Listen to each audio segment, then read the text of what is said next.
Lee Harvey Oswald acted alone, and so did Timothy McVeigh in Oklahoma City. So we're meant to believe.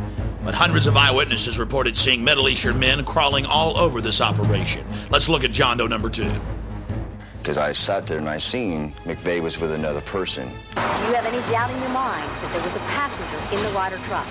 That's even more. I have no doubt there was definitely a second person, no matter what. There was 2 people in this vehicle. John Doe number 2, and there was a $2 million price put on his head, and now they're saying there's no John Doe number 2. And our witnesses picked out of photo lineups. The news channel shared the information and surveillance tapes of this man with the FBI. They've had some of that material long before our reports went on the air. In the building,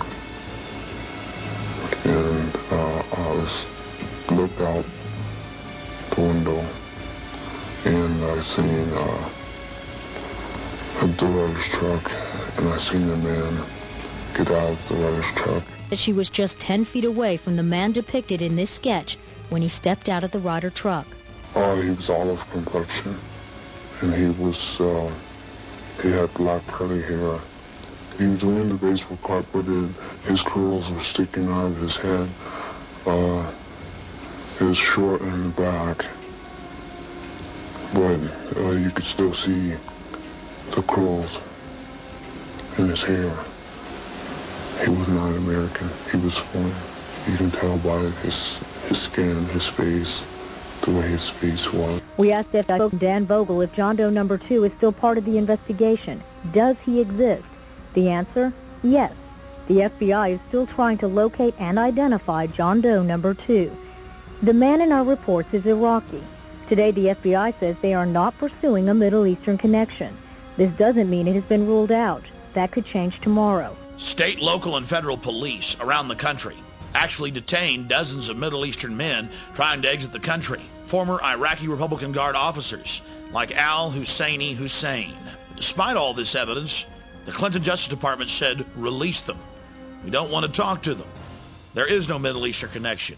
In the making of this documentary film, our team has interviewed scores of former FBI agents, current FBI agents, police officers, detectives who were on the scene and who worked the case.